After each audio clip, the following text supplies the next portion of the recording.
Welcome to Accotink Unitarian Universalist Church.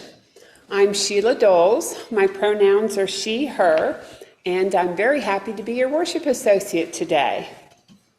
This congregation is a welcoming and inclusive community that seeks to create a more just and compassionate world.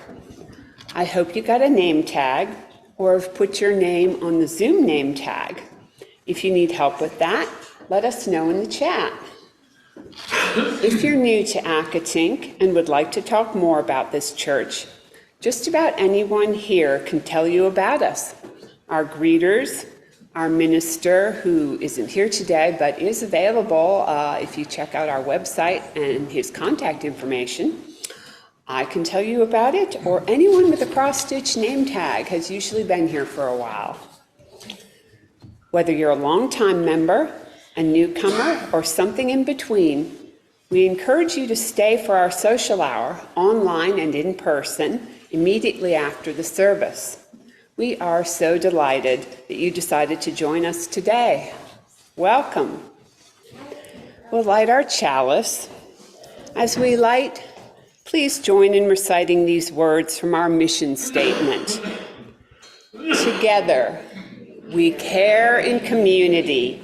Together, we grow in spirit. Together, we act for justice.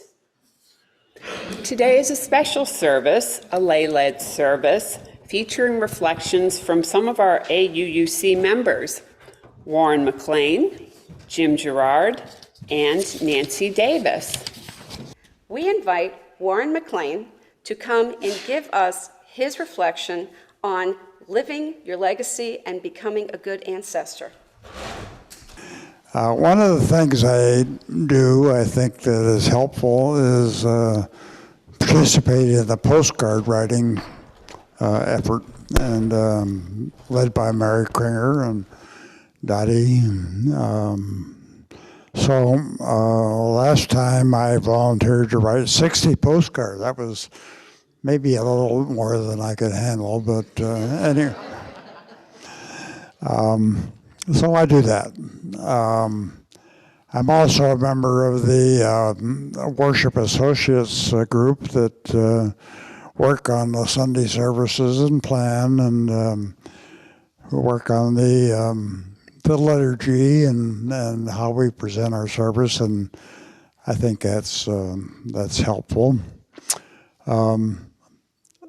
As a community building thing, I'm a member of the poetry group, and I've hosted a number of poets.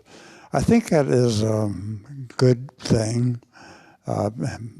Anyway, small group. The most important thing, though, in a small group is the Soul Matters. A couple of years ago, the Soul Matters was led by Lindsay Muirhead and Elizabeth Reed, and it really changed my life. And what happened? Well, I decided I would start my day by reading a poem in the morning, start off my day before I did anything else. And it really has changed my life. Somewhat of a regret, I'm a member of the Racial Justice Committee, and my goal was to try and do something with criminal justice in Fairfax County. Working within AACP, it's turned out to be harder than I thought. So that's something I would like to do, like to make some progress. So I'll just keep at it, I guess. I used to participate in the Nooners. That's changed now into a news thing. So I don't do that anymore. What else? That's about it. I really admire the work that so many of our members do, and particularly the Kringers, Susie Porth, and Dean Wander, so many others. John Peterson, I know he's taken over the social justice chair. So anyway, I think we do a lot. I think we do a good job with teaching our children. I think the RE program is wonderful. And I guess that's about it.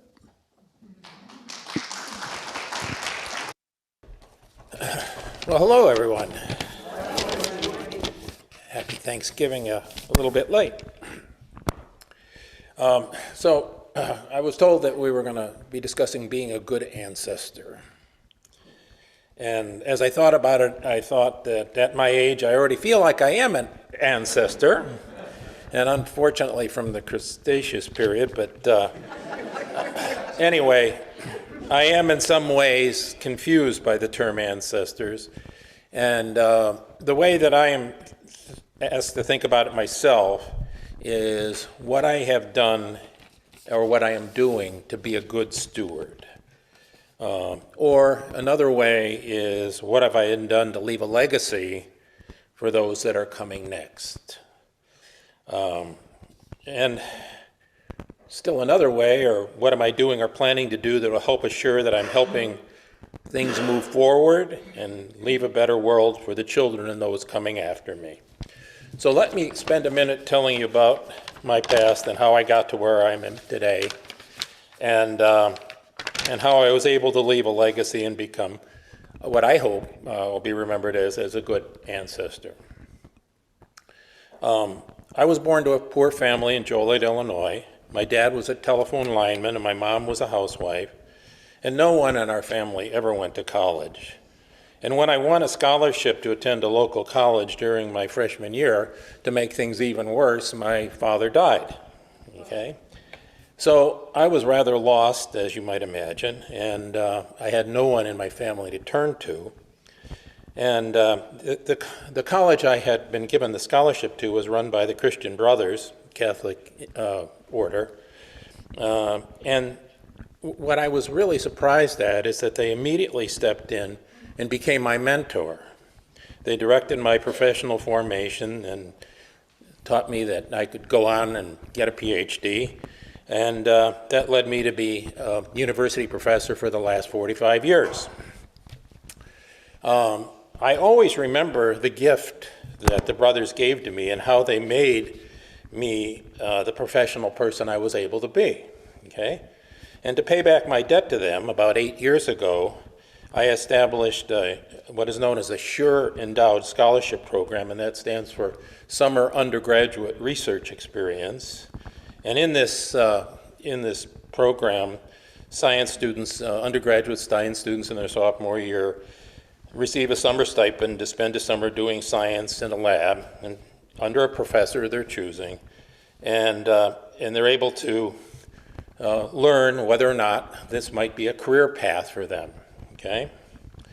I recently received a thank you note from a student who received one of these summer scholarships several years ago, and in that note she told me that the summer research program was a transformative experience for her and how it made her sure that she wanted to go forward because she loved science. She also told me she was now in graduate school pursuing her dream of a PhD, and I don't know, this note kind of lifted my heart and helped me realize that the gift I made was a legacy that would carry on with other students over the years in their quest to find the right path in their development. Now, a few months ago in worship, we heard that the arc of history is long and that we need to focus on making good soil to plant seeds in for the future, okay? So that our actions now will allow others to move forward in a resilient and hopeful future. So I think that what we do to educate our young and achieve the goals even starts here at Accotink in our RE program. I'm so very proud of the time I was able to spend as a teacher in our RE program. And although I can't do today as much as I did in the past, I especially like teaching the first and second grade students here. Once they attended several sessions and learned that I wasn't quite as scary as I looked, things started to hum. And let's face it, that age is sweet and wonderful and just eager to learn. And their sweet, honest thirst for learning was fantastic. I also want to know if there's any young parents here in the audience that you really have no secrets, okay? As we worked together and they started to interact, they told me everything that went on, okay? I think what we do here at Accotink is to teach them through adult actions how we express our values while we enjoy time we spend together in each other's company, okay? And by the way, as chair of our endowment committee, I would also like to welcome anyone here who would like to leave a legacy for Accotink so that those who follow us later have the resources to keep the doors open and for those that come in the future. So we should all move forward in being a good ancestor, and I'd happy to be talking to you about the endowment. But I do want to finish by saying, you know, if we remember the words of the Reeb child benediction just a few minutes ago, it kind of expresses exactly the sentiments that I've kind of said to you today, okay? So thanks. Two Nancys at the podium. So I did look for that book back in our library. I didn't find it, the one that we didn't have the audio for, but I'm not going to read this, but of course I had to carry it with me. Back on the shelf was Because Amelia Smiled, and talk about a book about legacy. One smile leads to a whole lot of other wonderful events. Good morning. My career as a librarian in public and school libraries spanned about 38 years. And about 2/3 along the way, I became a UU, a result of local book banning issues that predated those we're experiencing now, which are more pervasive and more worrisome. So today, in thinking about my involvement here at AUUC and the legacy I hope to leave for the future, I'm going to use the analogy of a set of chapter books. Each book has a preface and chapters that are being written now, with blank pages to be written as sequels in the future. And everything that I'm doing now is based on a preface or initial groundwork laid by others before me, their legacy. One of my most rewarding responsibilities is coordinating our outreach collection program. Our preface or foundation is based on Mount Vernon Unitarian Church's Share the Plate, which captured the attention of our Social Justice Committee. Marcia White and Claire Brown wrote the first chapter of Accotink's outreach collection story, which began with our first collection back in 2001. And then in 2009, I picked up the storyline. We've carried on the democratic process of soliciting nominations from the congregation each spring for nonprofits to be considered for the following church year. From Christina Watts, I learned how to create an online ballot that I update annually to collect our votes to determine next year's collection recipients. And then there's the AUUC pride and joy I feel as I put our generous checks from your donations in the mail, addressed each month to one of the 12 outstanding nonprofits. Thank you letters from Beacon House, OAR, Just Neighbors, and all the recipients tell us the positive impact our contributions make to their organization and to the people that they serve. The partnerships that we've established and the respect Accotink has garnered in the wider community through our outreach collection program will continue into future chapters. A second chapter on my Accotink bookshelf would be titled Student Peace Awards of Fairfax County. It opens with a preface written by Herndon Friends, the nearby Quakers. In 2006, they invited AUUC to join them in recognizing students at local high schools with a Peacemaker Award. That school year, Lisa Hayes and I joined their committee and presented the award to 2 Robinson Secondary School seniors, including one of our own Accotink teens, Bridget Chanel. Since then, the award name changed to Student Peace Awards of Fairfax County, as we've grown from 2 to 18 sponsoring organizations, and from working with just one high school in Fairfax County to all 30. The Social Justice Committee sends a small annual sponsorship fee. Dottie Smith has joined Lisa and me as very active participants in this program. We connect with the college and career specialists at all 30 high schools, send out and receive the Peace Award application forms each fall. And last year, 27 schools out of the 30 responded with Peace Award recipients.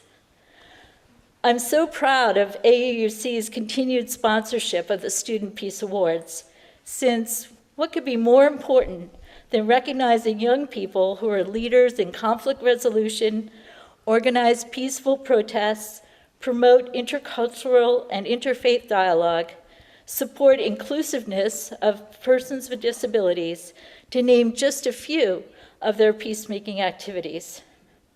Not only the Peace Award program, but the contributions of the young people who receive them will be written in the pages of this book for years to come.